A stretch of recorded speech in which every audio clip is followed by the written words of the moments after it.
The rain battered my condo's windows, a relentless drumbeat that matched the pounding in my chest. I stood in my living room, staring at the eviction notice taped to my door, the paper curling at the edges like it was ashamed to be there. Karen Whitaker, the HOA president from hell, had finally done it. She'd been gunning for my home ever since I moved into Sunset Pines, her smug face sneering at every community meeting, her voice dripping with venom as she declared my little condo a blight on our pristine community. A blight. My home. The one I'd poured every cent of my savings into. The one where I'd hung my late mother's watercolor paintings. Where I'd cried myself to sleep after her funeral. And now, Karen claimed the court was on her side. That my deed was invalid. And she'd have me out by week's end. The worst part. She'd broken into my home 2 nights ago and stolen my ownership papers, me proof. My shield. My everything. I sank onto the couch, the worn leather creaking under me, and pressed my palms to my eyes. The air smelled faintly of the lavender candle I'd lit last night, trying to calm my nerves after finding my lock scratched and my filing cabinet rifled through. Karen hadn't even bothered to be subtle. I could still hear her voice from the last HOA meeting. Sharp as a knife. This community deserves better than renters pretending to own. Renters. The word stung like a slap. I'd bought this place fair and square. But Karen, with her bleached blonde bob and her gaudy pearl earrings, had decided I didn't belong. Too young. Too single. Too urban. For her gated paradise. She'd been spreading lies about my deed for months, whispering to neighbors, rallying her clique of busybodies. And now, she'd escalated to theft. My phone buzzed on the coffee table, snapping me out of my spiral.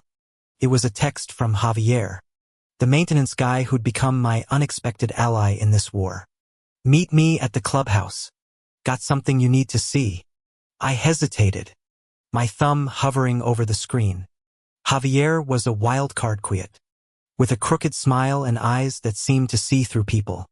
He'd fixed my leaky sink last month and lingered afterward, sipping coffee I'd offered, telling me stories about his daughter in Miami. He'd hinted then that Karen wasn't as untouchable as she thought. I grabbed my jacket, the rain still hammering outside, and headed out, my sneakers splashing through puddles that reflected the gray, angry sky. The clubhouse was eerily quiet, the usual hum of gossip replaced by the soft drip of a leaky ceiling.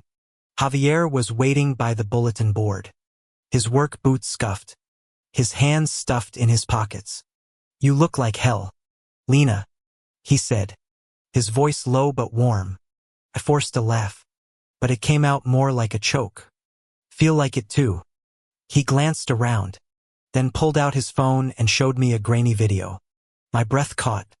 It was security footage from the parking lot behind my building. Time-stamped 2 nights ago. There was Karen, her face unmistakable even in the dim light, slipping out of my condo with a folder tucked under her arm. My folder. My ownership papers. The ones she'd claimed in her latest HOA email were never filed correctly. I gripped the edge of the bulletin board, my knuckles whitening. "How'd you get this?" I whispered.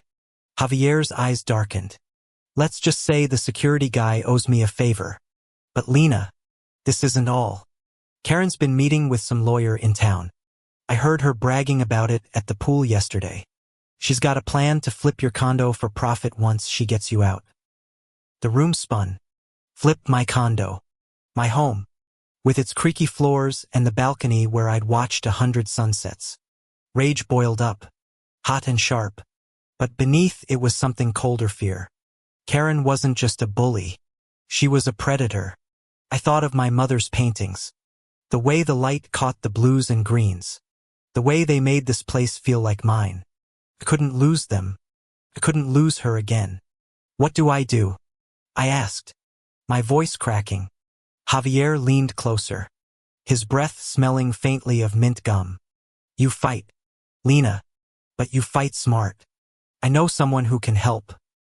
That's how I ended up at a dive bar on the edge of town, nursing a lukewarm coffee across from Marla. A retired paralegal with a smoker's rasp and a gleam in her eye that said she'd seen it all. Javier had vouched for her. Said she'd taken down shady HOAs before. Marla listened to my story. Her fingers tapping the table. Her rings glinting under the neon lights. The bar smelled of stale beer and fried onions.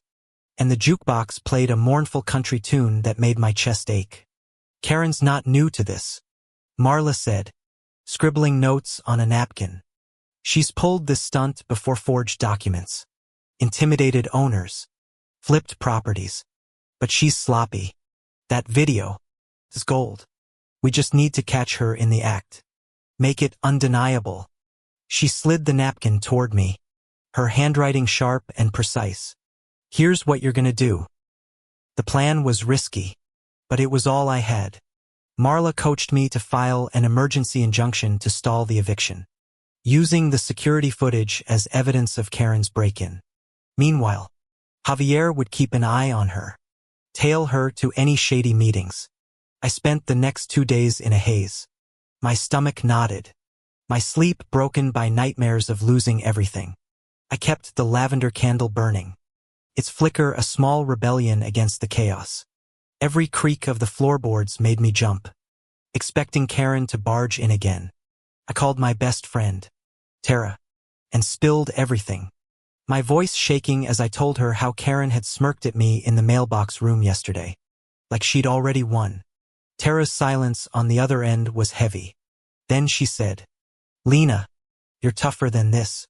Don't let that witch steal your home." Her words were a lifeline, pulling me back from the edge. Then came the twist I didn't see coming. Javier called me late one night, his voice urgent. "Lena, you need to get to the community storage unit now." I threw on a hoodie and drove through the rain, my wipers slapping frantically. The storage unit was a hulking metal box behind the clubhouse, its lock gleaming under a single streetlight. Javier was there, his flashlight beam cutting through the dark. I followed Karen after she left her lawyer's office. He said, prying open the unit's door. Inside were stacks of files, some labeled with names I recognized, other owners who'd mysteriously sold their condos and left. My heart pounded as Javier handed me a folder with my name scrawled on it. Inside were my ownership papers, crumpled but intact, along with a forged deed in Karen's name. I gasped, the air cold and damp in my lungs. "She's been planning this for months," Javier said, his voice tight. "But she didn't count on us." The courtroom was a pressure cooker, the air thick with tension and the faint smell of polished wood. Karen sat across from me, her pearl earrings glinting, her face a mask of fake innocence. My lawyer, a pro bono firebrand Marla had connected me with, laid out the evidence, the security footage, the forged deed, the stolen papers. The judge, a stern woman with gray streaks in her hair, leaned forward, her eyes narrowing as Karen stammered through her defense. "I was protecting the community's value," Karen said, her voice high and brittle. "Her deed was questionable." The judge's gavel cracked like thunder, silencing her. I held my breath, my hands trembling in my lap. Tara's words echoing in my mind. "You're tougher than this." When the ruling came, it was like the sun breaking through the clouds. The judge declared my deed valid, the eviction notice void, and ordered Karen to pay damages for the break-in. But the real blow came when the judge referred her case to the district attorney for criminal charges: forgery, theft, the works. Karen's face crumpled, her composure shattering like glass. She shot me a look, pure venom, but I didn't flinch. I felt the weight of my mother's paintings, the creak of my couch, the lavender candles glow, all the little things that made my home mine. I'd fought for them, and I'd won. As I walked out of the courthouse, the rain had stopped, leaving the air fresh and sharp. Javier was waiting by his truck, his crooked smile brighter than ever. "You did it, Lena," he said, clapping me on the shoulder. I laughed, a real laugh this time, the kind that bubbled up from deep inside. Marla joined us, lighting a cigarette and exhaling a plume of smoke that curled into the sky. "Justice tastes pretty damn good, doesn't it?" she said, winking. I nodded, my chest swelling with something fiercer than relief pride. I'd taken on a bully who thought she could steal my home, my memories, my life, and I'd shown her that no one, not even a Karen with a vendetta, could take what was mine. Back at my condo, I lit the lavender candle again, the scent wrapping around me like a hug. I hung my mother's paintings a little straighter, their colors vivid in the evening light. The fight wasn't just about a deed or a conduit, was about standing up, about claiming what mattered. And as I sank onto my couch, the leather creaking softly, I knew I'd carry that fire with me, no matter what came next.